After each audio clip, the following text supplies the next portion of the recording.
What's up, everyone? John is Travis here with another intro to a fantastic episode of Elbows Tight Podcast. John, how was that? I really enjoyed it. I think there's some good motivational quotes in there. I don't want to give it away, so you'll have to watch it or listen to get them.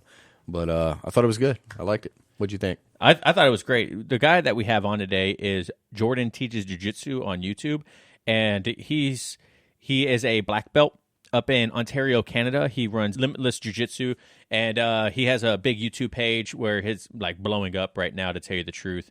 And he's a really good guy. His YouTube videos, if you guys haven't seen them, look them up for sure, because his very high quality, very, very reminiscent of Roy Dean, but instead of how Roy Dean doesn't really commentate on his roles, Jordan commentates a lot on his roles, and like it's very educational, obviously, because Jordan teaches jiu-jitsu. So, but it was a great conversation. John, what was some of the stuff that we talk about? Oh man, I don't want to give it all away, but we talked about some just the tip similarities between Jordan and our own journey, opening a school as a blue belt, some of the criticisms or critiques you might hear at that level. There was a lot of good stuff. Yeah, a lot of, like John said, a lot of like mindset stuff. We went over in this episode too, and we really dig deep into kind of like philosophy behind why you should train.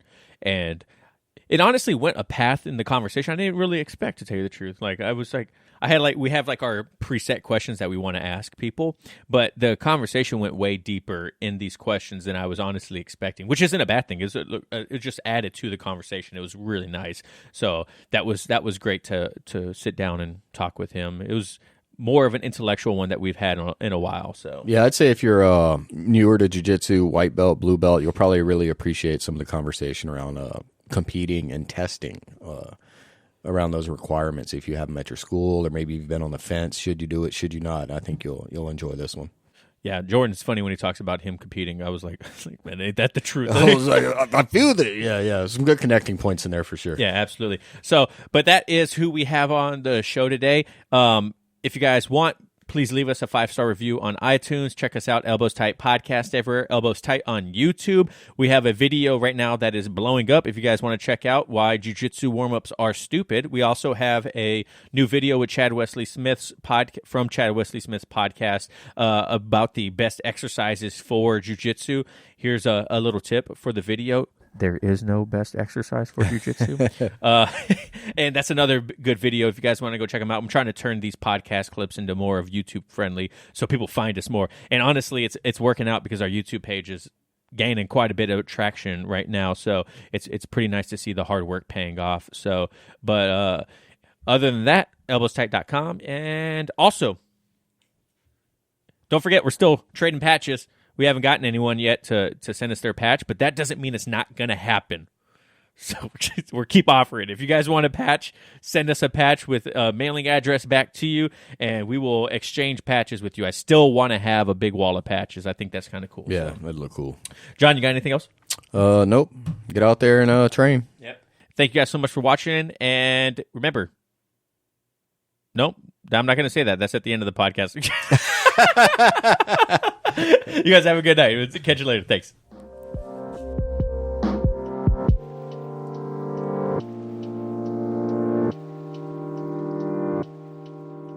Welcome, everyone, to another episode of Elbows Tight Podcast. It's your host, Travis and John. John, how are you doing today? I'm doing pretty good. If I cough during this podcast, I'm a couple weeks post-COVID, but I still have that cough, just so everyone's warned. I don't have a mask. You're fine, bro. You're fine. You're good to go. How was it? It was rough, you know. Yeah. You know, I'm glad I got the vaccine if that was milder symptoms. Oh, man. It was pretty good. How's your shoulder during it? Did you cough and hurt your shoulder at all? Well, as you saw, I don't know if you saw some of the video, I had to take the sling off to shovel snow. Ugh. So basically, physical therapy just started early. Yeah, we just got about 1.5 feet, 2 feet of snow in pretty much a day. Yeah. This last week knocked out my power for almost a week, and then it was quite the fiasco. So, but for today's guest, Jordan, you want to go ahead and introduce yourself for everyone at home? Yeah, my name's Jordan Preisinger. I run a YouTube channel called Jordan Teaches Jiu-Jitsu, where I teach jiu-jitsu, and I do rolling commentaries and cool technique videos, and that's basically it. I'm a black belt, yeah. Yeah, that's how I found Jordan. Is I saw one of his recommended videos pop up on my YouTube feed, and I was like, man, this stuff looks great.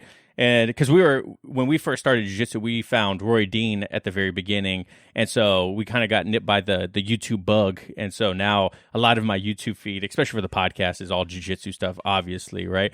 And then I watched some of your videos. I was like, oh my gosh, this is super smooth, man. Have you watched a couple of videos? Yeah, and I remember early on, I was like, man, I think YouTube was getting me in trouble because I'd go watch all the videos, and I'm like, I'm gonna go to class and I'm gonna try this, and they were like, stop trying that YouTube video. I was like, all right. Professor Instagram, Professor YouTube.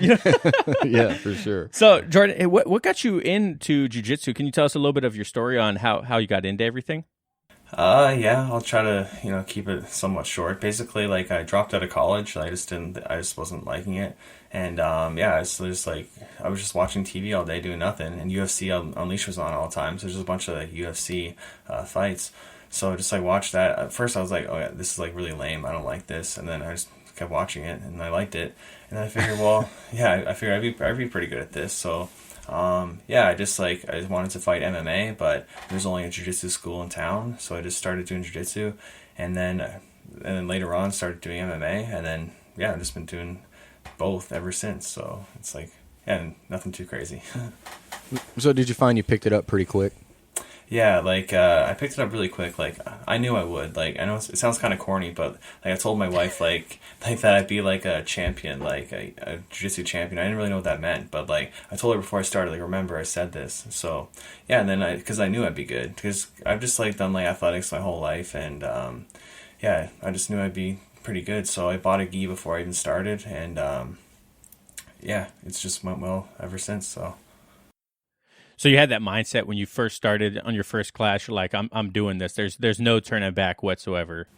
Exactly. But I have that mindset with a lot of things. Like, before I started the YouTube channel, I knew it was going to be a big YouTube channel. I knew it was going to be really successful. And, I wouldn't do it if I didn't think it was going to be like that. And same with jiu-jitsu. If I thought I'd be like mediocre, then I wouldn't have started. Like, I'm like kind of like a perfectionist that way. And it was a natural, and just started competing right away, and I did really well in competition. And same thing with MMA. I competed, did really well in MMA, undefeated. So just like, I just believe in myself a lot, and but it's more than just believing in yourself. It's like you got to put in the work to make sure that you actually get good. So like what I would do is I would like study jiu-jitsu like all the time. Like I would read Jiu-Jitsu University, which is like a great book, and watch YouTube. Yeah, amazing. I watch like tons of YouTube videos and just think about jiu-jitsu constantly, because if you want to be the best and you hate people beating you, then you have to take steps to make sure that doesn't happen. Very true. So what was the first class like for you? You said you have a little bit of a background in athletics as it is. So what was that first class like for you? It was funny because, I thought I would go in there and they would just like give me like a purple belt or something just for being so athletic. And I was wrong. I was just like, I was pretty bad, but like it was only 3 other people. It was a brown belt, a blue belt, and a white belt. So like the only person I could, do anything against was the white belt. But even them, I was like, he was pretty new too. I was like, just surprised that like I couldn't just like completely dominate him. He was only probably training like a month or 2, but I thought like I would just like have my way with him because I know submissions from like watching UFC, but then I realized I don't actually know anything. So it was an eye opener. Any wrestling or anything like that in your background with those athletics or? No. So in Canada, wrestling's pretty like not very popular. So it's funny. I did wrestling for a month in high school, and back then I was really lame. Like people told me, "Oh, it's like gay because you wear singlets and whatever." Yeah, so, I heard that too. Yeah, so it kind of like got to me. And now I wouldn't care at all, but that's like such a lame reason why I quit. So I quit after a month because I just couldn't take people like saying crap like that. But now I'd wear a singlet no problem, and I rock it. Yeah, I did a little bit of weightlifting in high school too. The whole singlet thing kind of got to me when I wrestled for, it was about a semester. But then as an adult, I started CrossFit and weightlifting and whatnot. And then I was like balls to the wall in a singlet in front of a bunch of people. Like I didn't even care. Yeah. Like it's no big deal now. It's like, it's so what different. It's completely different. When you're a kid, right? So Yeah, right. That's the thing is like you get so self-conscious when you're a kid about, oh man, these people are saying things to me. What are these people thinking? Then you get older and it's You're like, whatever, you can think whatever you want. Like Exactly. I try to preach that into my son right now because he's worried about people thinking certain way about him in school and whatnot. And I'm like, dude, look, people are going to think that way whether you like it or not. So you might as well just do what you're going to do and be the best whatever you can be. You know what I mean?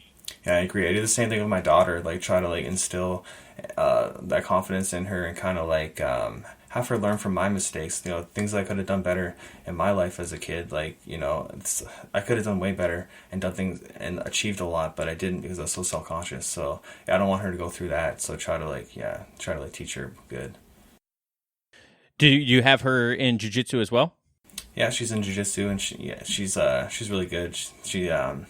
She's won a bunch of gold medals, and she's just a beast. So it's really awesome. She trained. She's 8 years old. Oh, nice. Did you get her started at what, like 5, or like as soon as she could do it, you got her in it, or? Yeah, when she was 3 years old, she started like pretty young, right? But yeah, she just excelled right away. Like always beat up the other kids. So it's pretty cool to see. It's kind of nice too because it's when you see dad doing it, you build that camaraderie. Both of our kids do jiu-jitsu. Well, Nice. He has one kid that's doing it now. And I always say the beautiful thing about going through adversity with a family is it just makes you so much stronger, and Yes. you have something that you could connect with also. And the nice thing about martial arts is there is someone outside of your family that is holding your child accountable for their actions as well, which I think is, you know, a coach is like just a phenomenal thing because I don't always have to be the bad guy.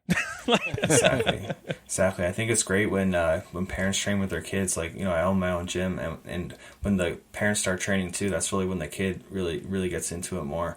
And I just like seems like their like whole life becomes better. Like the family life, they bond so much more over that because, you know, if you don't do something like that together, like how can you really bond over like, I don't know what kids do these days. Like, I don't know. I can't even give an example. I'm not sure.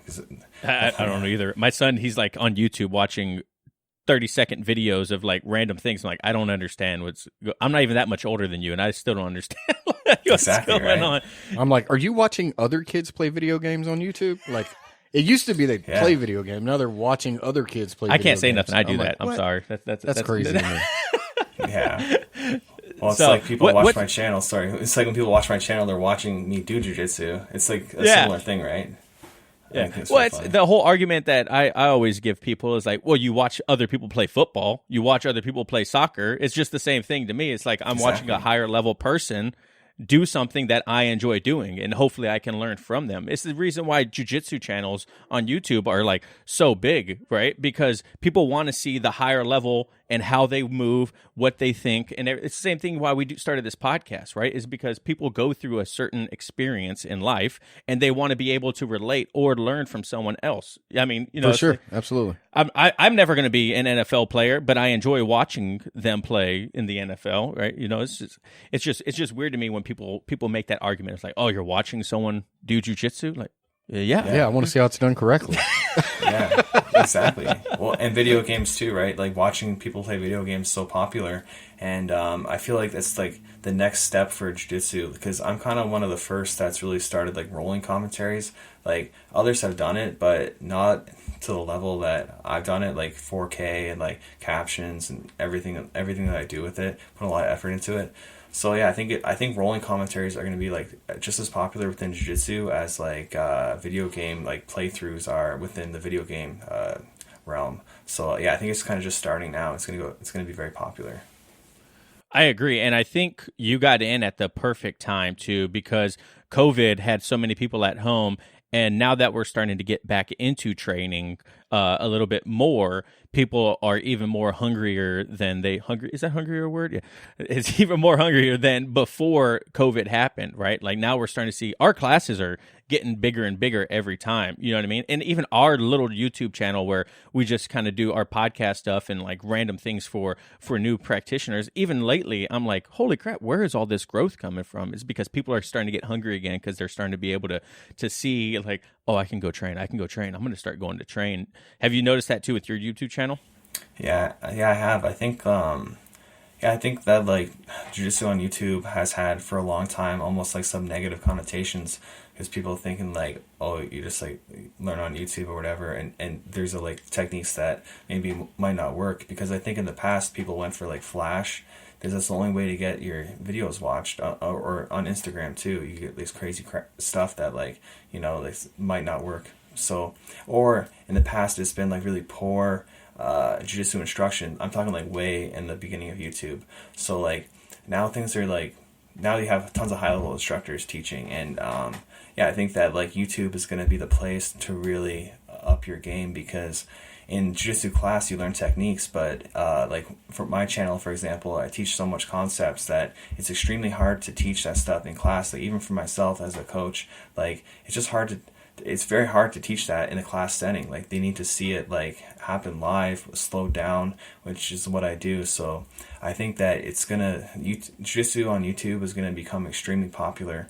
It's gonna be like a whole new level soon. I think it's cool that I don't think I'm like pioneering it, but I think that I'm having a big effect. Like I feel like I am like raising the level of like what you need to do to be successful, because I've like every area like I've tried to like perfect, like the audio, the video, like the everything about it. So I think it's going to be very popular.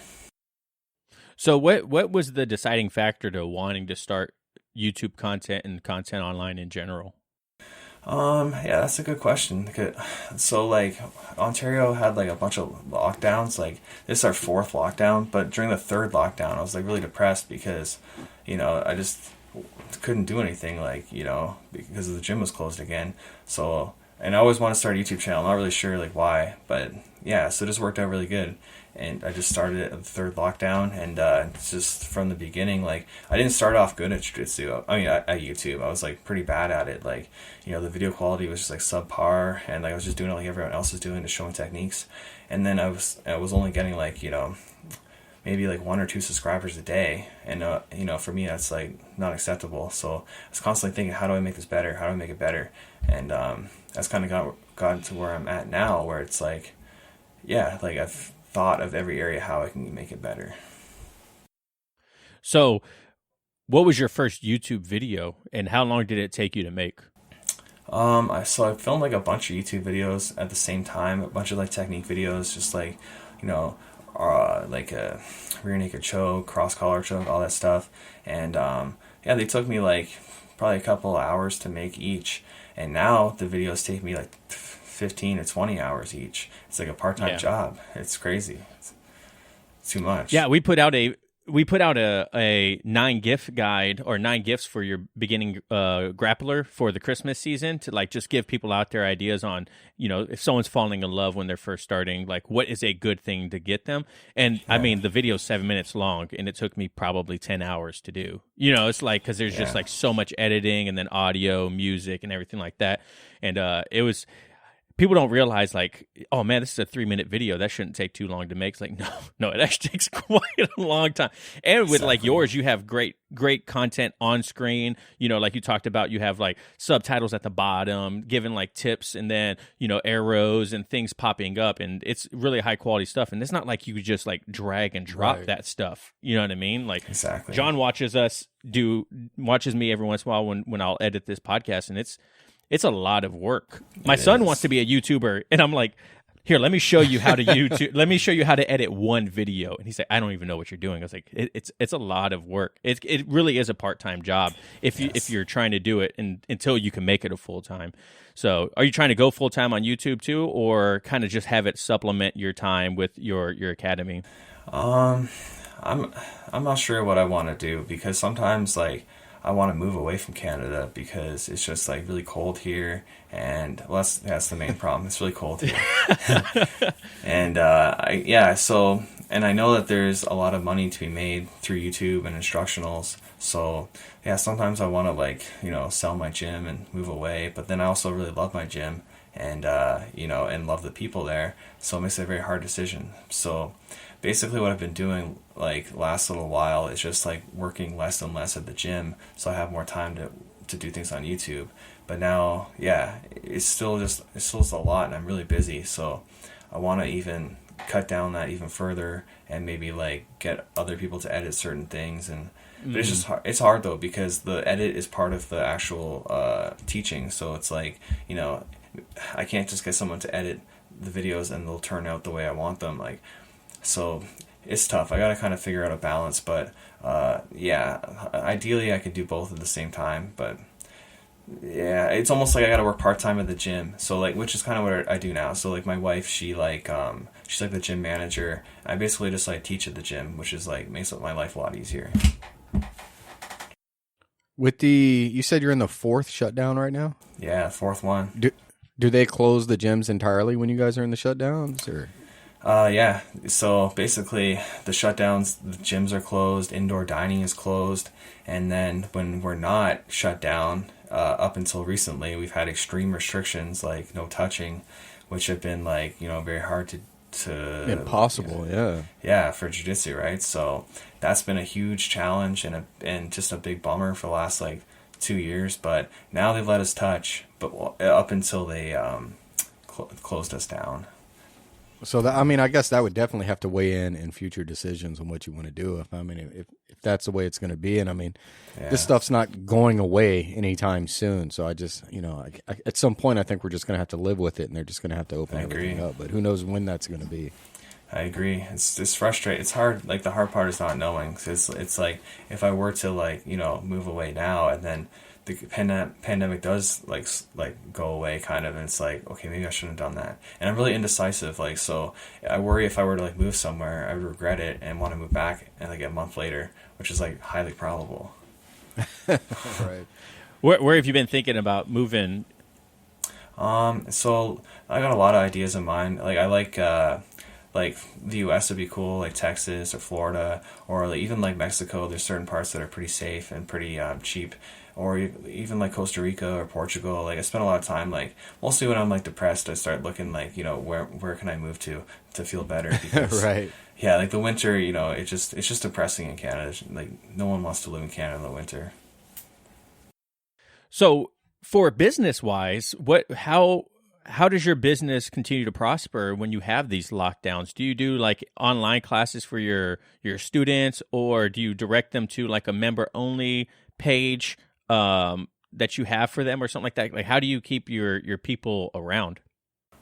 So basically, like, even though I have a lot of criticism against the Canadian government, but they have given us like money while we're like shut down, which hasn't been like enough, but it's been enough, and it hasn't been. So yeah, that's like kept us afloat. Like, you know, like the government subsidies, like, you know, like for example, they closed the gyms, but they're giving us $10,000 to you know, as a, I don't know, yeah, to help keep us afloat. So like that'll pay for like, and there's rent subsidy, so like that'll pay for a lot of things. So as long as it's not too long of a lockdown, like the government subsidy should be enough. And then when the gym's back, every time we've closed down, everyone's been back, and we've had like we had the best months we've had ever up until closing. So I know it's going to be the same thing when we reopen. So I'm not concerned at all. Plus, like, I'm making money on YouTube now, so yeah, it's like it'll be fine. So you have a little bit of subsidies coming from other avenues now, so you don't have to. You're not like, oh my god. Like for us, our gym was shut down for a good solid 3-4 months probably, and then it was no touch jiu-jitsu, which is like Tai Chi, and then, you know. I mean, honestly, they did try some virtual class. I mean, it wasn't for me. You know, I think for a lot of people, they're just like, you know, if you've been doing it for a while and then it switches to virtual, you're like, this just not going to work. Yeah, I refused to do Zoom classes like a lot of the gyms around did, and I was like, well, I know I would hate to do that. Like, I would absolutely hate it. So I'm not gonna not only hate to teach it, I would hate to participate in it. So I know other people aren't gonna like it. I knew it would start falling off. Maybe you have like 20 members, you know, on a Zoom call, and then 1 week, and then next week you got like 15, and the next week you got like 3, right? So yeah, I refused to do Zoom. But like those that did do Zoom to stay afloat, that's really good of them to have done that. That was our academy 100%. Like, people started doing it at the beginning, but then it fell off relatively quickly because jiu-jitsu is one of those sports where you you can't do it by yourself. Like you have to have someone. Even dummies only get you good to a certain point, right? There's a lot of solo drills out there, and they really started to shine during lockdown times. But like it's the physical interaction, it's that human resistance, and you know, the chess game of feedback. Yeah, exactly. And you can't have that unless you have someone there with you. Yeah, and just being with your friends too, because like, you know, jiu-jitsu is not only about like, you know, choking people and whatever. It's like also just like hanging out and having a good time. So it's like the Zoom class. I know you kind of hang out at the Zoom class, but it's just not the same. Yeah, it's no good. Yeah, I completely agree. So how long have you owned your academy? I've owned it for 6 years. So like I actually started it when I was a blue belt, which was really I guess a little strange, a little different. And yeah, so long story short, I was going to CrossFit like at the gym in our town, and they asked me if I want to start a grappling program.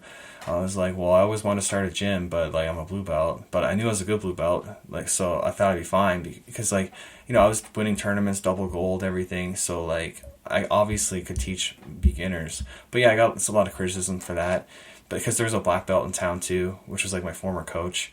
And but we still succeeded like crazy, even though I was a blue belt. But I was a blue belt long. It was only like 4 months till I got my purple. So yeah, I knew I was gonna get my purple pretty quick too, so, like from that point. So yeah, I've been basically on my own since I got my purple. So which I think is really cool. Yeah, I feel like accomplished to have done that, because you know I've reached a high level, and not that I don't have coaches like I do. Like we're affiliated with like 2 great coaches in like near Ottawa, and they're great and they've helped me a lot. But like in terms of like day-to-day instruction, like I've been on my own, so I've reached like a high level despite that. And I think that it's just a testament to how much you can learn online and how much you can learn by self-learning and just taking it into your own hands, not making excuses. A lot of people making excuses for themselves, like, you know, their gym is the reason why they're not good enough, or, you know, their coach not getting enough attention. Like you know, I didn't need that. You know, I made it happen. I made sure I got good at jiu-jitsu. So yeah, but I was already good. Like I was already a really good blue belt in my opinion. Yeah, our first at our CrossFit gym, Cody, the owner, when he started it, he was a blue belt, right? Mm-hmm. And obviously we didn't know anything. We were like brand new, you know, first day white belts. And I was like, that blue belt might as well have been a black belt, because like his, you know, even a blue belt teaching a brand new white belt is plenty enough for the white belt. They're like, God, this guy's amazing, you know, like that's fine. Exactly. And but man, did I ever get criticism, especially from people? It didn't make sense, because in Canada, a lot of people that own gyms, they had started as a blue belt because it was like, you know, newer. Like jiu-jitsu is like newer to Canada. Like maybe in the last like 15 years, it's become popular. So it's just funny, people that, you know, did the same thing as me, criticizing me for doing the same thing they did. But it's whatever. Right. So one thing that Cody talked about when he started before we got our first black belt that we were under. So same thing, Cody's blue belt, got his purple, pretty much ran the school until we had our old professor come in, and he kind of like took the reins and helped out a lot. But one thing Cody talked about that really kind of opened my eyes was like, he felt like he was falling behind because he didn't have anyone to learn from. Like he could only learn so much from online and whatnot. But once we had our first professor, like our true professor, he was like, holy crap, like there's just like, he has so much wealth of knowledge. Did you look outside to other people kind of like that to continue to grow personally, or was it all online? It was all myself. It's almost like, say you want to learn like math, like you can go to school and like have a professor teach you math, or you can like open up the textbook and learn for yourself. So I feel like that's what I kind of did. I like opened up the textbook of jiu-jitsu, and like, yeah, I already knew a lot though, so I had such an advantage going in, because like I've always been such a student of the game, trying to get better, and you know, teaching helps you learn so much. So like, I would hate if someone asked me a question I didn't know the answer to, so I'd make sure that never happened. So you know, I'd like, just say I'm teaching like guillotines one night, like I'm gonna watch like freaking like 15 videos on guillotines to make sure that I know what I'm talking about, and like that's what I've always done. So yeah, like that's the best way to get good, for anyone wondering like how to use YouTube to get better. Like if you want to learn something specific, watch like as many videos as you can on it, and then you kind of get all these different perspectives, and you kind of like yeah, you kind of figure out what's like what's like the meat and potatoes of the technique, and then you have it. And maybe some people, like what they say resonates more with you than others. So yeah, it's like that's the best way to like improve. Would you recommend that brand new practitioners kind of feed that hunger outside of your academy with supplemental instructionals like, BJJ Fanatics or other online academies to kind of feed their brain when they're really hungry? Or do you kind of have them steer away from that because at the beginning you don't know what you don't know, right? And then also you're already getting so much information from, like, say you as their black belt, right? You don't want them to fill in precious space with unnecessary things. So how do you kind of navigate that dichotomy of, like, yes, you want to feed your brain when you're hungry, but be careful. Don't over consume. Yeah, so like I 100% encourage like my students to learn as much as they can outside of the gym, and yeah, because it just depends how they go about it. Like, just say I'm teaching like half guard like 1 month, but they're really interested in leg locks. So like it makes sense for them to learn leg locks from like a Craig Jones like instructional or something like that, and rather than wait for me to teach leg locks. So I think it just depends. I think that people are pretty smart. Like, any adult doing jiu-jitsu for the most part is like pretty smart and can kind of like retain a lot of information. So yeah, I don't think it's a problem whatsoever. Like, yeah, I think it's fine. Jordan, do you promote the competing in your classes? Is that like a big part of your school? I know you're still competing, right? I'm not competing because like I just have, because two of my kids are, well, they're twins and they're 2.5, so they just they drain all my energy. Enough said. Exactly. Enough said. Exactly. So the motivation just hasn't been there for a long time. Basically, so I was gonna go pro, like MMA. That was gonna be my focus, and then we had them. Like I thought before we had them, like, yeah, I'm gonna go pro. I'm like getting ready to fight, and then we had them. I realized, oh God, I gotta wait a couple of years, like, because they're very hard to deal with. And then just everything with the pandemic, it's just it's just difficult to compete right now. So I'll probably compete in the future when the boys are a little older, but not for a little while. And I don't push competing at the gym at all. Like, if people want to compete, they can, but for me, like, I've always hated competing, and I still do, because it's just like, it's very stressful, and it's not fun for me. Like, I always just did it because I was good at jiu-jitsu and I wanted to like prove that I was good, but in terms of like enjoying it, I didn't enjoy it whatsoever. So it's hard for me to encourage someone else to do something that I don't even want to do.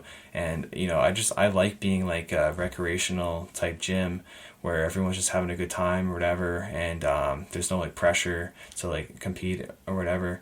But like I still have very good students. Like, lack of competition, like some do compete and do very well. Like we have like one person, Annie, she went to Pans, she got second place at Pans, and she's really good. Yeah, we got a lot of people that if they wanted to compete, they would do well. But it just like I got a lot of great students. I got a lot of great training partners, and like that's what people don't understand too. Like, they think like maybe because I own my own gym, I'd be lacking training partners. But because I started as a blue belt, like I have all these guys that are now like purples and browns, and even some no black belts who I taught from the start, but I do have a lot of black belts that joined our gym. We have like 5 or 6 black belts, so I got a lot of people to train with, and yeah, just competition isn't like a huge like deal for me. Yeah.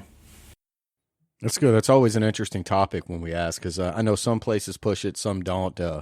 For me, I've only done it once. I didn't enjoy it either. I'm glad I just tried it the once, but even now I'm like, man, do I want to do one? Do I want to? I don't know. Yeah, it's definitely a life experience. Like, I think everyone should, because you'll never forget the feeling of like trying to fight someone else, in that setting is so intense, especially like as a white belt, your first one, it's like, that's what it feels like. It's a fight. Sometimes people don't like when people say like a jiu-jitsu match is a fight. And I don't care. Like, it is like a fight, in my opinion. Like, it's freaking... It is. Yeah, it's intense. So, I recommend everyone do one for life experience, but I think the majority of people don't enjoy doing it, and a lot of people quit after, like, they have a poor performance, or they get injured too, and yeah, I think that those that want to do it should, but there shouldn't be like a push to get people to, and or they gotta compete to get their next belt or something. That's crazy to me, and that does happen sometimes. I'm right there with you. I used to compete heavily locally in CrossFit competitions, and at one point, like, I thought it was fun. I was like, man, I can't wait to do 4 workouts in a 4-hour period. Like, this sounds so much fun. And now I think about competing in jiu-jitsu, and I have I'm flashbacks of competing in CrossFit. I was like, I don't want to roll 4 times, 5 times in one day, like balls to the wall. Like, in CrossFit competitions, it's like every workout you're just trying to crush the workout, and you're like destroying yourself. And in my mind, there are so many crossovers between CrossFit and like fitness competitions and jiu-jitsu, where I'm like, I've kind of already done that.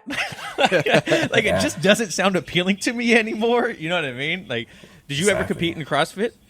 No, I didn't. But I definitely share the same feelings for like for competition. Like, I feel like maybe I'm only 31, but I feel like old. Like in the sense that like I don't want to do things that are that hard, like, or whatever. I want to relax. And like the opposite, like competing is the opposite of relaxation. Like I don't want that. I want to be on a Saturday, just like, I don't know, just chilling with my family, not like, it's competing. That's not fun. I just signed up for my first competition for the second or third time, and I signed up. I got a little heavy over this pandemic, so I'm using it as a motivator to get back down in some weight too.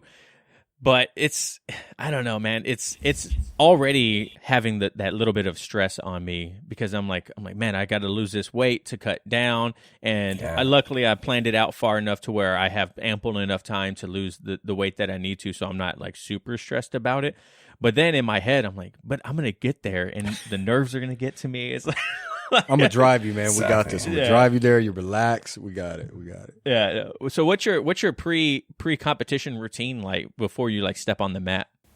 Yeah, I don't know. I guess I kind of have like, it's almost like a cocky one, I guess. I just like tell myself, I say, you're Jordan Preisinger. Like, you can do this, and that's it. That's all I tell myself. Like, it does the trick for me. Just like pumps me up. Like, why wouldn't I be able to beat someone else? Because like I think sometimes people, they view other competitors as like, they put them on a pedestal. They're like, think that they're like better for some reason, or even like high level guys. It's like they're just like anyone else. They train. They know the same moves as you do. And so like I would just thought like that's it. So I hope that's a good answer. No, that's good.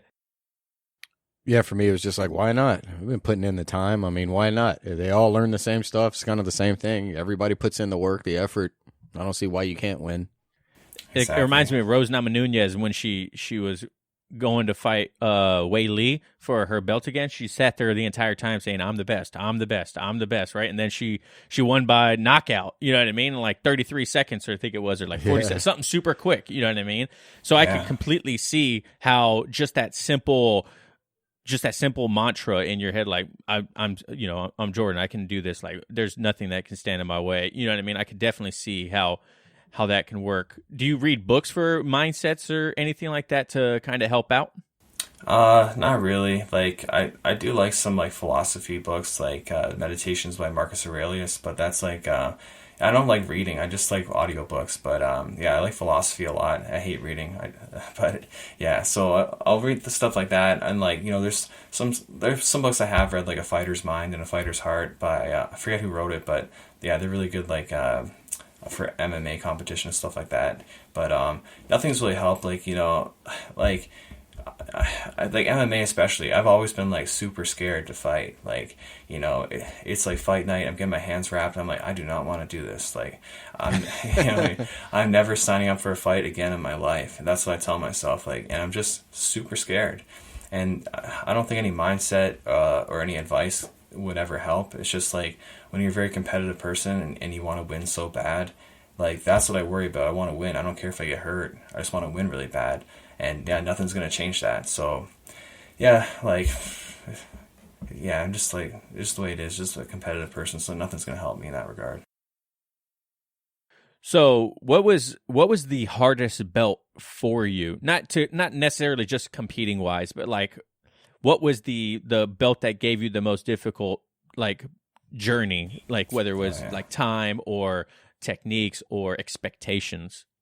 blue belt by far. So like white belt, it was great. You know, like you didn't really have a lot of expectations on you, and like you know, I would like do great against like the higher belts, like you know, like blue belts and even some purple belts. But like blue belt, it was like now there's like some expectation. You don't want to like lose to like good white belts, and you know what I mean? Which So true. So true. so true. And there's good white belts out there, right? So if you're just like a fresh blue, you can like just have your whole day ruined by a good white belt. So, but like it was mostly a competition. Like as a blue belt, like you know, I was like really hit or miss for like my first year at blue belt. Like I would like win some gold medal. Actually, I didn't really start winning gold till like my second year at blue belt. But I won so many silvers at my first year at blue belt, and it just like drove me crazy. It's like a silver medal again, and that was very hard for me to take as like a very competitive person. But then I just like I don't know, flipped a switch, I guess, and I started winning golds and doing really well. But it was by far the hardest belt for me, and it was really like, as a competitor especially, like if you do good at blue belt, like where you win like absolute divisions, it's like you're gonna do good as a purple belt and a brown belt, a black belt, like for the most part. So not being there in the beginning was tough for me because I knew I could be good and high level. But then I definitely like just worked harder and kept going. But there's many times I almost quit jiu-jitsu as a blue belt, like the way like so many more times, probably almost quit jiu-jitsu like 5 times as a blue belt compared to like no times at purple, brown, and black. So yeah, it was a hard belt. I know we had a couple really good white belts right when we got our blues, and I was like, God damn it, I don't want to roll with them. Yeah. And it got to the point where I'd roll with them, but it'd be a grueling 5 minutes. You know, neither person submits, but it's like, God dang. After a while, I noticed I stopped rolling with them. So you remember we talk about it on a podcast. So like, that's it. So after every class, I made sure I rolled with every one of them. Yeah. Now they're all blues and really good blues too. Yeah, it's funny when we have a pretty, I wouldn't say unique journey, but I think it's a pretty cool journey because our school started and the highest belt was Cody, and he was a 4-stripe blue belt at the time. Everyone else was white, right? So we have the people that he's talking about is a lot of them were there at day one with us, and or a couple months behind us. So they were really there at the infancy of our academy too, and everyone learning. So it's funny because when you roll with these same people for years, you learn the way they move, what they're gonna go for. You know what I mean? And then randomly someone watches a YouTube video on how to wrist lock you from half guard, and then you're like, how did you do that? Yeah, do you have a lot of people that you came up with in jiu-jitsu that you still train with now? Man, it's a very similar experience to you. So like when I started the gym as a blue belt, it's almost like, I don't know, there's something up in the air or in the water. Like it's just like all the people that kind of started, they really stuck like long term. So like yeah, it's a bunch of the same people plus people I trained with like before opening my gym. Like they all basically came to my gym to train. And I train with people that I trained with like from the beginning. It's really cool. Like, you know, some of our black belts, like, I've been training with them since I was a white belt. Same with our brown belts. So like, yeah, it's almost like I feel like my gym like became like the place to be for like the grapplers kind of in the area. So like I got so many old school guys that are like great friends. We're training a decade together. So it's really awesome. So you mentioned that Canada Jiu-Jitsu is relatively new, right? About 15 years, you would say it's been up in your area. So what was the major spark that kind of made it grow to where it is now? I just think it took time. Like, I think it became popular, like somewhat popular, like 15 years ago. Like it's been around like longer for sure. Probably like 20 years it really started coming to Canada. But I think just like jiu-jitsu in general is just becoming so popular with like, you know, UFC becoming more popular, and just like no one really ever has anything bad to say about jiu-jitsu for the most part. It's like everyone just like raves about it, how amazing it is. I think people, they see that and then, you know, they want to try it and they realize how amazing it is. So it's just like, how can it not grow, you know? That's what I tell everyone. It's like, for especially people that hate going to the gym and like lifting weights, Yes. and it's like, this feels like you're getting a much better workout with like without having to work out. Like you're working out, but it's like a couple hour long chess game that you don't realize you're burning 2,000 calories in the process. That is so true. And, if I'm not feeling like rolling, it's like, well, I know I don't feel like going on the treadmill or anything, so it's like, I'll just go roll. Yeah. Burn calories.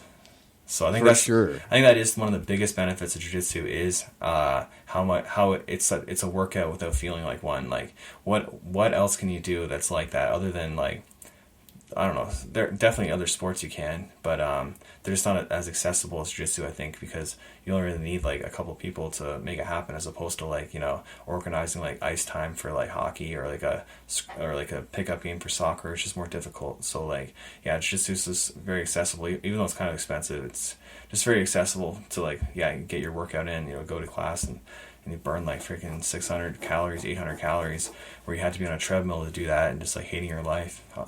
Yeah, for sure. It's so funny, too, when people tell me they're like, I want to get in a little bit better shape before I go to jiu-jitsu. Yeah. And I'm like, look, I was in the best shape of my life when I started jiu-jitsu, and it didn't help me at all. My first 5-minute roll, I thought I was going to die. You know what I mean? I was in my mind, I was like, this dude has one stripe on his white belt, and I would freaking die to him in the street. Like, this man manhandled me, and he's half my size. Like, fitness doesn't matter. It's all about, like, application of technique and some strength, obviously. If technique is the same level, there's strength that'll win usually. But it's people I don't understand like why they have this idea in their head like they have to be super fit to do jiu-jitsu. I hear it all the time, and it's just really frustrating to have to like explain to people, and like a lot of them are skeptical. They think I'm just trying to like talk them into it, but it's like right. You don't have to be like, fitness isn't going to help you very much, and if anything it might make it worse, because now you're just like spazzing for like like 5 minutes because you have the stamina to do it, right? It's probably better to be in worse shape because you can only spaz for like 30 seconds, 15 seconds. You know what I mean? So yeah, and like I just think people should I think people sometimes make excuses for themselves and like why they shouldn't start yet, but that's with everything in life, and I do the same thing, so yeah, I can't like knock it.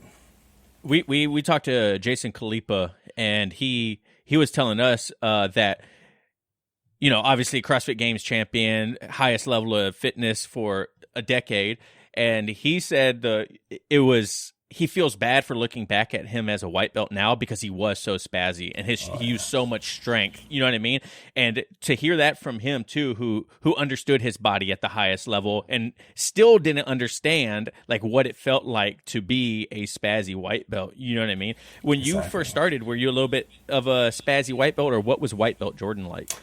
Not just a little bit. I was like the spazziest. Yeah, I was really spazzy because I'm so competitive, so and athletic. So I was super spazzy, and I feel really bad for all my training partners. And I have a lot of regret. Like, not that I hurt any of them, but it's like I wouldn't have wanted to roll with me. I was always going for the kill. So now I'm older and wiser. I don't do that anymore. Now I'm like totally the opposite. Now Now I'm very flowy and relaxed when I roll, and it's such a contrast to before. That's why I also sometimes people want to almost bring down white belt spazzes as if they're assholes, but sure, they're doing an asshole thing, but it's a lot of times it hasn't been explained to them that they can't go that hard and that it's not going to help them. So yeah, that's why if I have someone spaz at the gym go crazy, I talk to them, use my communication. I feel that's lost a lot in the world in jiu-jitsu. You see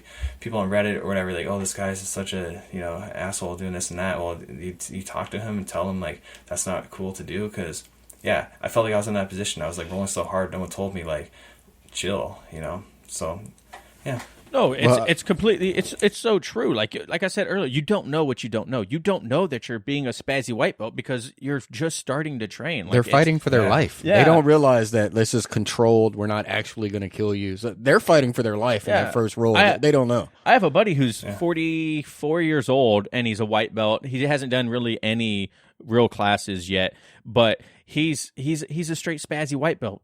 And I'm like and like you said, the beautiful part about jiu-jitsu is the more experience you get, the more you can control someone that's out of control. You know what I mean? So it's like I'm like just letting him do his thing. And John and I joke about this all the time. I love rolling with spazzy white belts sometimes because by the end of the roll, they're like huffing and puffing, and they're like, and I'm like, all right, man, good job. Like just get up and walk away. Exactly. I just hug them. I just hug them until they calm down. Yeah, well, John, they're fun. They're fun to roll with sometimes. Like, you know, I like that. I like a really hard roll where it's like it feels like a fight. Like, and I find that enjoyable. But I wouldn't want them doing that to someone else for sure. But yeah, just gotta tell them. Yeah, and I think a lot of the time too is we have this negative mindset on people having the spazziness when they first start, and no one really tells them. You know what I mean? Kind of like you said, like they don't communicate to them, or if they do, I feel like the communication level isn't getting through to them, right? So, like I was the same way. I was a spazzy white belt, right? I was strong, fast, spazzy white belt, athletic, and people would tell me like, "Hey, you're going a little too hard," but that doesn't tell me what I'm doing. You know what I mean? Like it's like there needs to be a little bit more of a communication breakdown on, hey, look, when you're in this position, you shouldn't do this or think about doing this. You know what I mean? And it's really situational, but how would you break it down to someone so they could better understand it? You mentioned your communication, like what goes through your mind during the roll to where you want to communicate with them afterwards? So first off, I think it's good sometimes when people are spazzy because in most cases it means they really enjoy it, and that's why they're working so hard. Like I really enjoyed it, so that's why I was going so hard. Like I love this, so I get to fight someone. But yeah, I kind of explained to them like, you know, like look how I roll. Like I roll relaxed and chill, and like I'm a black belt, so it's like why would you want to roll the opposite of a black belt? You know, so that's what I kind of tell them, and just explain to them that like, you know, they'll learn more by relaxing and trying to figure things out, technique, and tell them like now's not the time to be like that. Like learn technique and get your butt kicked a little bit, and then start using, you know, more strength and more speed, because you know, like if you're having a hard roll with someone, you can use that, like because there's a difference between being like rolling hard and rolling aggressive. Like I like rolling hard. I think that's really fun, and I roll hard with, you know, the black belts in my gym and brown belts, whoever. But like we don't roll aggressive with each other, and that's what a spaz really is, like someone that's like aggressive. So you just have to explain to them that there's a difference between aggression and rolling hard. And yeah, and once they get better at jiu-jitsu, then they can start rolling hard. But like at first, just chill and don't hurt anyone. It's such a complicated thing for people to understand. You don't need to be as aggressive or as spazzy as you are. We keep using the word spazzy because that's just really what it is. You're just like all over the place, and it's really hard for a lot of people to understand, especially when they start, that like that is the complete opposite of actually what you want to do. Yeah. Like I promise you, if you relax more and you let people do what they're going to do, like it gets better for you. But also when you first start, like you mentioned, a lot of people get bit by the bug and they don't want to get tapped. They don't want to have these negative situations or be in these bad positions because they're like, oh my gosh, I don't know what to do. Like I just keep getting smashed. But we talked about that too. Is like those are the people, like the people that are willing to keep getting smashed are the ones that eventually it just clicks with them, and they're just doing better and better. You know what I mean? Yeah, just showing up, just keep showing up, and eventually, I mean, you get better. It's just inevitable. Exactly. You don't get better if you don't show up. That's for sure. Right. Quitting doesn't get you better. Oh, exactly. People ask me all the time, like, how do you get better at jiu-jitsu? And I feel like it's like a non-answer, almost like a cheap answer. But the truth is, you just got to keep showing up, and like, you know, you're gonna be good. And after 10 years, like, I've never seen someone not get good after a decade of training. Like, even if they're not like, you know, super high level, they're definitely like pretty good at jiu-jitsu. So that's really all you got to do. And then, you know, you can progress faster by like, you know, studying on YouTube and really thinking about jiu-jitsu, doing private lessons, but. Yeah, you get better by just showing up. It's like literally that easy. So when you look to promote someone, what kind of things do you look for in a like these people are ready for a promotion? Do you look heavier into people competing, or is it really just can this person kick their ass 5 months ago? So I say like a lot goes into it. It's like time in is a big thing. So like If someone's really good, but they don't have the time in, like they're not going to get promoted. But I'm not going to like sandbag someone either for like years. But like, so like minimum really for blue belt, you got to be like a year and a half. And, you know, so time in matters. Same thing, like, you know, some people just aren't going to get amazing, and like they're like a blue belt level for like who they are. Like they just train a couple times a week. They've been training like 3 years, and you know, they're like decent enough where they can hold their own, but like they're not like amazing. So it's like you can't hold that person back forever. But I don't think it's watering down the belts at all. It's just like, yeah, they're not a competitor whatsoever. They're very recreational. So there's just like different standards for everyone, and beyond that, like the most important thing I would say is like technical ability. And there's a difference between rolling ability and technical ability. So like, you know, a lot of times like naturals, like they've got great rolling ability, but like their technical ability isn't there. Like they're making mistakes. Like, you know, I don't want to see people make like dumb mistakes that like if I see someone giving up underhooks or like you know, letting their head get grabbed all the time, or you know, just like taking dumb grips, like they're not going to get promoted. It's like the less I see mistakes, like that's when you start getting, we're more likely to be promoted. Like, yeah, you just got to be technical. Like that's what matters most to me, is technicality. But then also things factor in, like, you know, like how consistent are you? Like, are you? Sometimes people show up like, you know, for like a couple of weeks, and they kind of don't come back for a while, and they come back like once or twice, and just like very inconsistent, but they've got like good rolling ability. Like this one guy at the gym, he's really good. Like he's a good white belt, very athletic. He played like semi-pro hockey. He's really good, but like he barely ever shows up. So I'm not going to give him like a blue belt like for a long time until I see that consistency. And then like attitude matters, stuff like that. Like I'm not going to give a blue belt to someone that's not very nice, and someone, yeah. So there's so many things that go into it, and you kind of just know. You kind of just know after a while, like, you can kind of feel when they're ready. And it's not like, yeah, it's not like, it's, I don't know, it's hard to explain just because it's like more like a feeling. Okay, yeah, it's time now. So no actual testing. It's just when you think they're ready, classes and belt it up. Yeah, I'm not a huge like fan of like testing, because then you don't have those other factors. You don't have like, you know, how, because anyone can like, you know, figure out like how to do the techniques themselves. It's all on YouTube, and they learn it. But like, are they implementing those techniques and being technical when they're rolling? You know, maybe not. And like, you know, same with all those other factors, like how consistent they are, how, if they're nice, and all, you know, it all matters a lot. So I don't really love testing. And the way I like to do it is kind of when you're ready, you'll get it.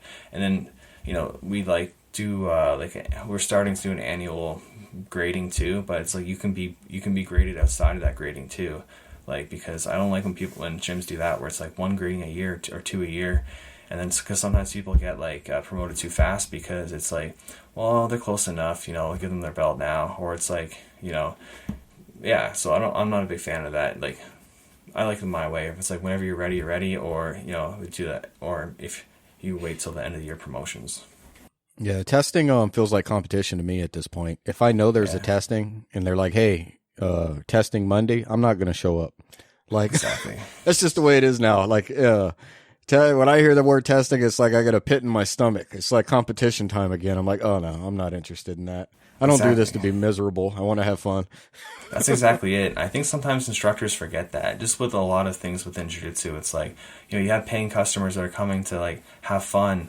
And I think sometimes that gets kind of lost on like their expectations, and, you know, things that they are specific to their gym, like, yeah, like tests. And there's a lot of like weird things other instructors do, but, you know, people just want to have fun. One thing that John and I did when we first started is we found him on YouTube. I have a separate YouTube page that I completely forgot about that has all our old rolls as like 4-stripe white belts. And it wasn't even that long ago. It was just a couple years ago. But we really filmed a lot of our rolls when we first started to see kind of like how we're moving and whatnot, and for a lot of self-awareness. And you obviously film yourself rolling quite a bit, so you get to rewatch yourself doing things. Do you see a big advantage, or is it kind of, are you feeling neutral about how, or if people should film themselves rolling or not?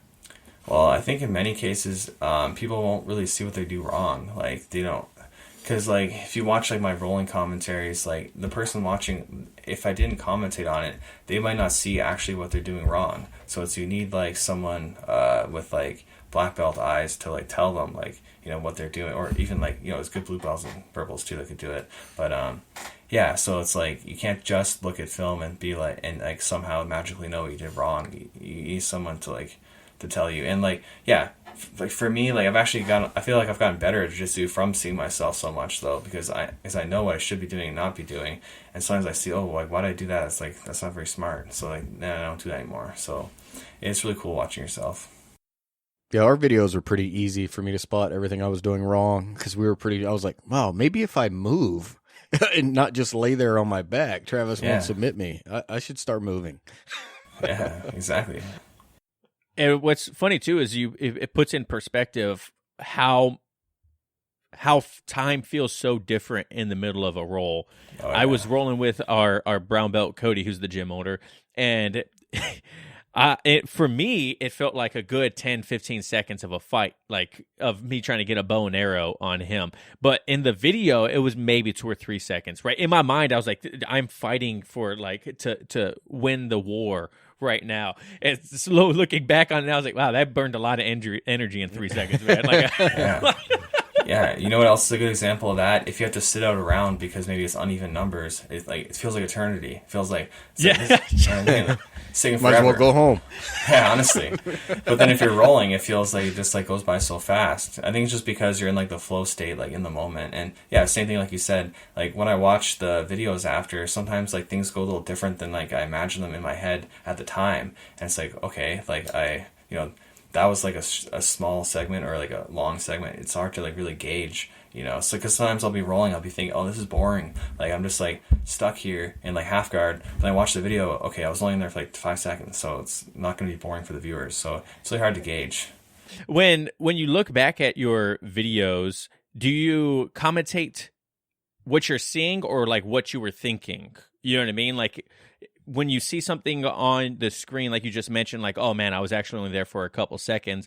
Do you have like a script that you were writing out about the role, or are you kind of like live commentating as you're rewatching it for your YouTube videos? So I have a very difficult process, I would say. So what I do is, and yeah, this will like give tips to other YouTubers that copy me.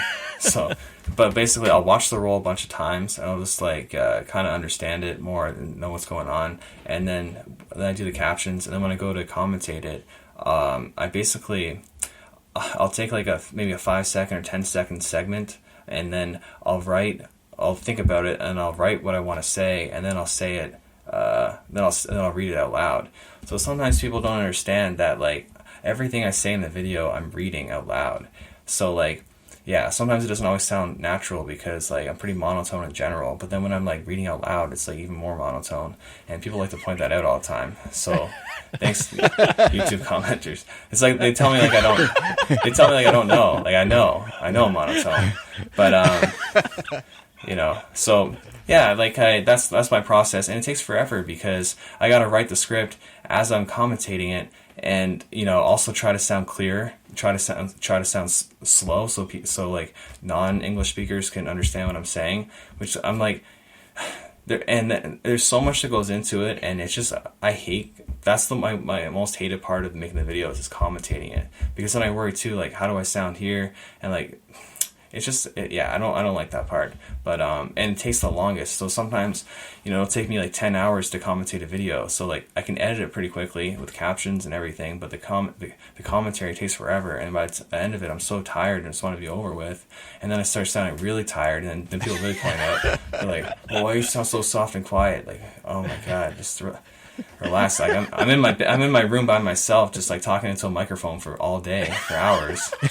You know, it's like it's not very fun. The final product is, but that part's not fun. But yeah. So how do you deal with Sorry, go ahead. Sorry, go on. I was gonna say, yeah, it's like it's a mix between like what I see and what I was thinking at the time, if I can remember. So how do you deal with the YouTube trolls then? Do you just like, because we got our first one, I got a negative comment on one of my YouTube videos, and I was like, man, how am I going to kill this guy with kindness, like, and then still kind of be sarcastic? Like, how do you deal with your online trolls? It depends what the person says, you know. Sometimes I'll deal with it with like depression and just feel really bad about it, you know. And that's always great. Being real, right? Yeah, so it depends. Like, sometimes people say such dumb things that, like, it doesn't bother me at all. Like, one person said, I'm not a real black belt because I adjusted my rash guard when I was rolling. I was afraid to show my belly or something. I'm like, I don't care what you say. You're dumb. So, like, Yeah, you know, for sure. oh, man. And there's so many good examples of, like, just really dumb things people have said. But, like, you know, there's some things that people have said that really hurt my feelings.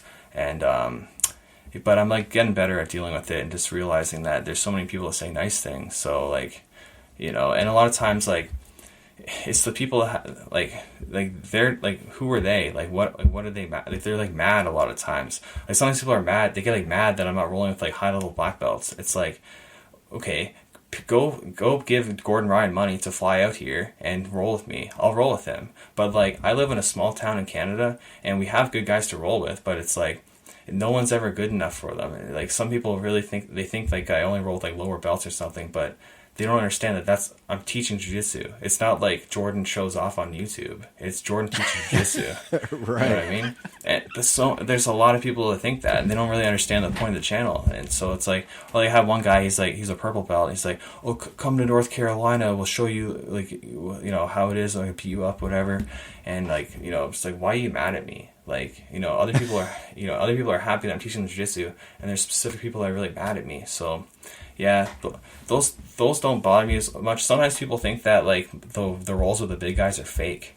They tell me they're fake, and they point out, like, certain, like, because some of them are like 300-pound guys, and they're like, oh, look at, like, you know, 2 minutes in, 2 minutes 45 seconds, the guy does this and that, so it's clear that it's fake. It's like, I was dead by the end of this. Like, this is a very tiring roll, and, like, you know, there's nothing fake about it.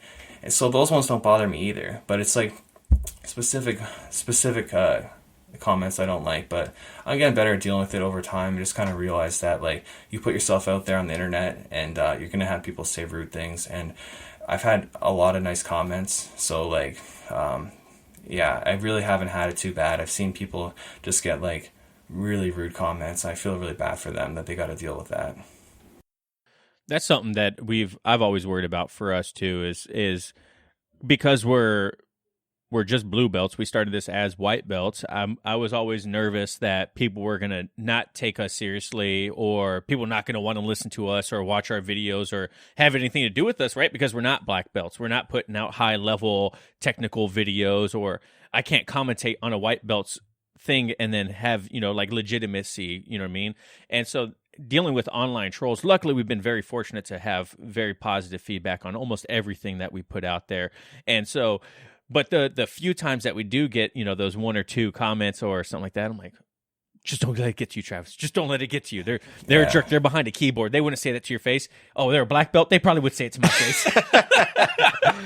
I just think back to it. You know, the reason we started this whole thing was there wasn't anywhere we can go listen to white belts, blue belts, newer people in jiu-jitsu, the struggles they were going through. And you just couldn't find that to see how they got through it or what was going on. And, you know, just to know, not most people's journey, I would assume, is not unique. They all go through the same struggles, the same doubts. They all want to quit at some point in their blue belts, white belt. At some point in the jiu-jitsu journey, they want to quit. And it's just hearing other people talk about it. Yeah, that's probably our biggest thing too, is people, most of the comments that we get back that are positive, people are like, oh my God, thank you, man, so much. Like, I thought it was just me going through this. It's like, no, dude, like it's, everyone goes through it. Blue belt blues are made fun of for a reason, because everyone goes through it. You know what I mean? It's like, whether you get through it or you don't, but it's a real thing. Plateauing is a real thing. You know, but then that goes into a whole different conversation about plateauing, and, you know, you comparing yourself to what you think you're supposed to be and whatnot, you know. So when you see these new practitioners come in, what is like one of the most significant errors that you usually see these people do? You know what I mean? Is it like self-doubt or comparing themselves or something like that, or is it like technical errors? It just depends, like, where they are, like, in their journey. But like, if they're like just beginning, they can make all sorts of errors. But like when I do these white belt mistakes videos, like, and I point out their mistakes, or even like blue belts, purples, even browns, it's always grips. Like, it's so clear. It's the grips. And so I'm trying to get that across to people that they got to take better grips. And it's really tough because they just grab wherever, and I just see it in my head. It's like, that's really not a good grip to take, but they don't see it. And yeah, it's like literally jiu-jitsu is a grip battle. The whole thing is a grip battle. And if you understand that, it becomes a lot easier to do jiu-jitsu. So I have a video called, I forget what it's called, but it's about grip fighting. So I changed the title a bunch of times. So I think I had it called Jiu-Jitsu is a grip fight. But yeah, that's the number one mistake by far, is people taking the wrong grips and not controlling people properly. And yeah, and then they lose and they wonder why, because they never got a chance to actually use the technique they learned in class because they had crappy grips. So that's one thing I noticed in one of your recent videos is you were talking about how I think you promoted the guy to blue belt in the video, and he talked about how he did a good grip by blocking the knee, and he grabbed like the inside of your leg or something like that when he was going to pass your guard. And I was like, man, how many times do we not hear about grips? You know what I mean? Man. Like it was like a good thing for me for a second. I was like, oh man, that's a good idea. Like I would never even have thought about that. Like being something to compliment on, like, hey, that was, you grabbed the right spot of the leg for blocking me or whatever.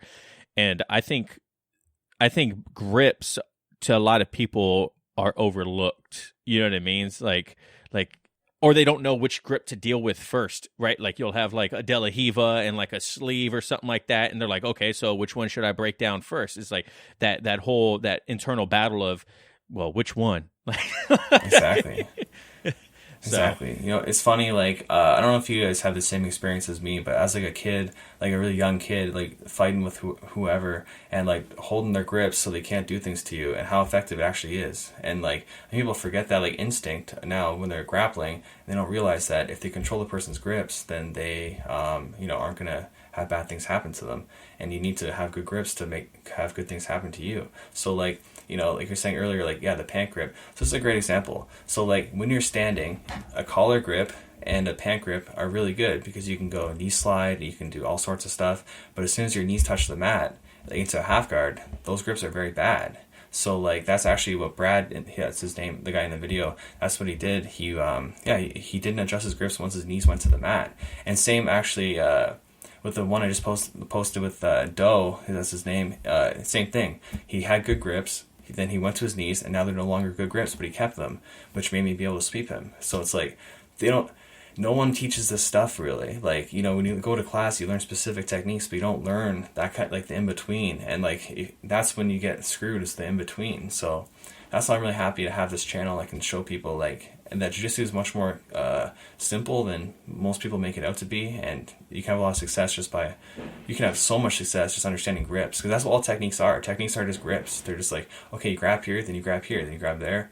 Like it's like a sequence of grips of controlling the person the whole time until you get to where you want to be. So, but it all starts off with your initial grips. So I could talk forever about grips, but it's just better to watch my grip fight video. Throw it out on YouTube. It'll be down in the description below. Yeah, thank you. Perfect.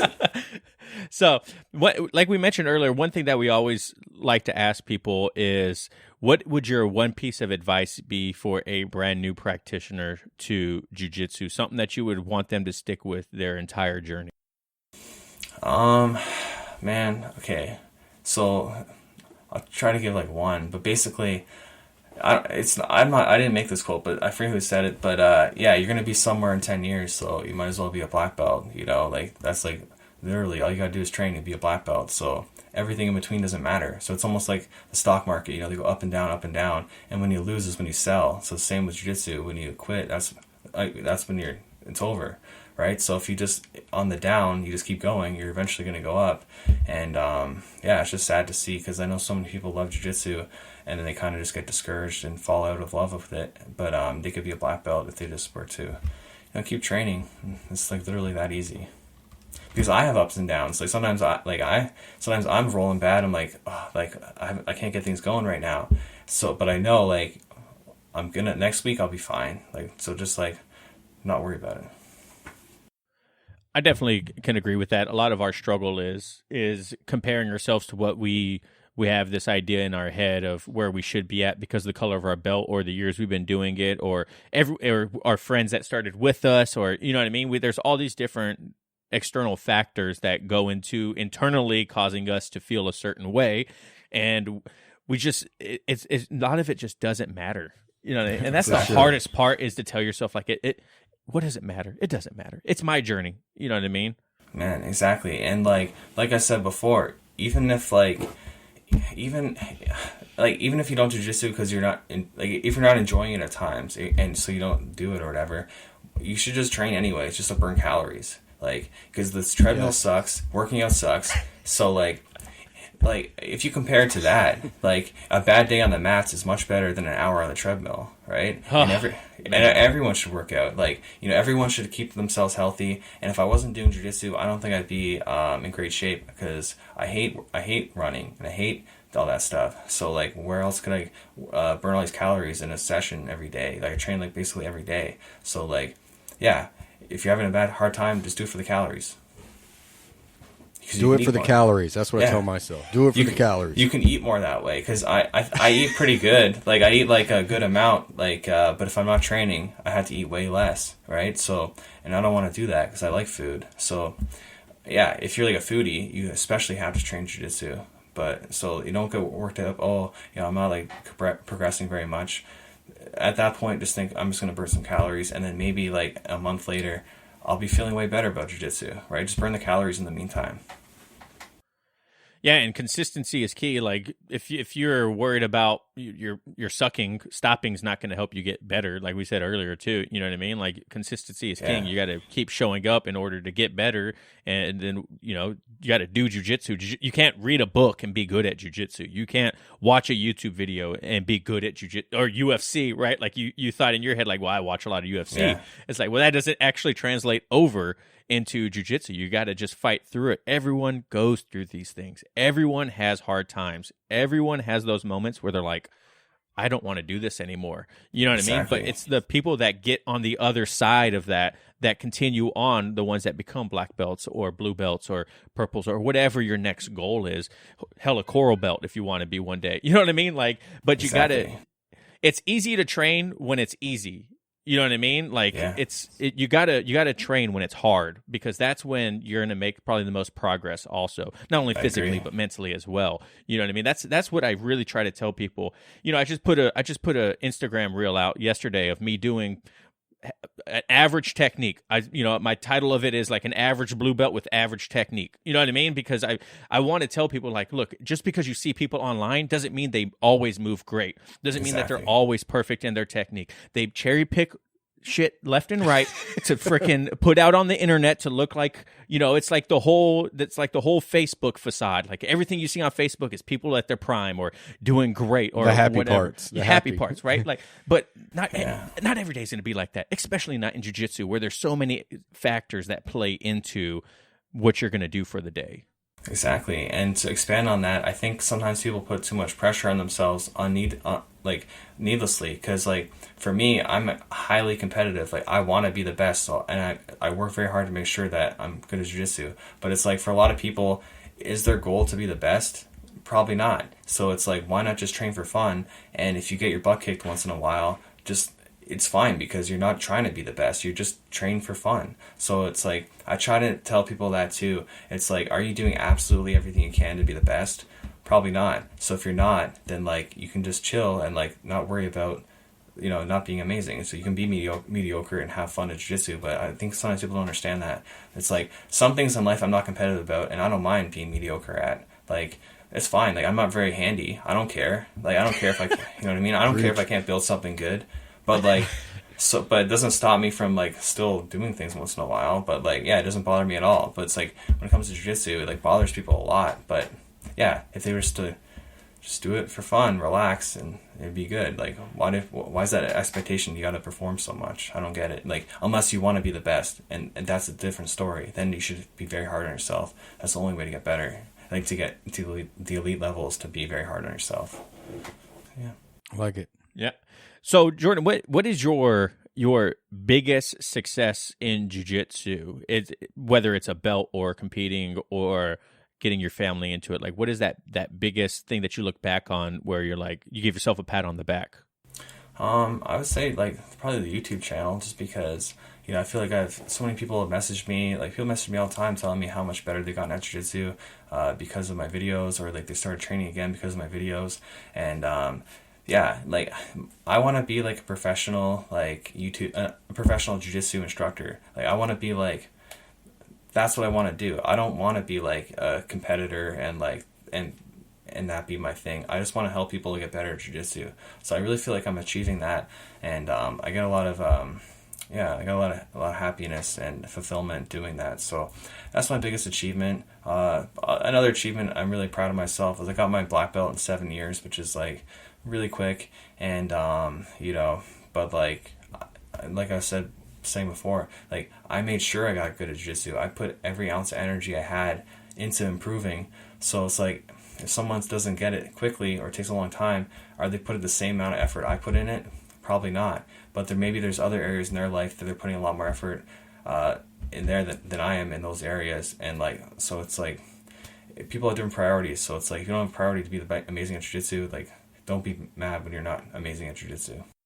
That's pretty great, man. John, you got anything else, Ben? I don't, man, but I do think doing it for the calories is something that's going to stick with me after. When he said that, I was like, man, I need a shirt that says that. Yeah, right? Like, man, I need that shirt. Yeah.